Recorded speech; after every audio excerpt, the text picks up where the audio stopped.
Sorry అండి, మీ brother brain dead అయ్యారు. ఇంకేం చేయలేము. వీలైతే మీరు ఆర్గాన్ డొనేట్ చేస్తే ఒక నలుగురు సేవ్ చేసినట్టు అవుతారు. ఏం మాట్లాడుతున్నావు నువ్వు? కళ్ళు కిడ్నీలు దానం చేస్తే వచ్చే జనంలో కళ్ళు కిడ్నీ లేకుండా పుడాలని చూస్తున్నావు నువ్వు. ఏం డాక్టర్ వా నువ్వు? ఏంది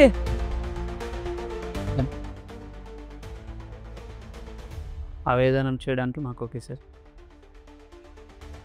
thank you for your good decision. ఈ ప్రపంచంలో ఏదైనా మంచి జరుగుతుందంటే దాన్ని ఆపేవాళ్ళే ఎక్కువ. ఇలాంటి సంఘటన మీ వాళ్ళ ఎవరికైనా జరిగి వాళ్ళు అవయవదానం చేస్తే వాళ్ళు ఇంకా వేరే వాళ్ళలో ఇంకా బ్రతికే ఉంటారు. ఇలా ఎందుకు ఆలోచించట్లేదు?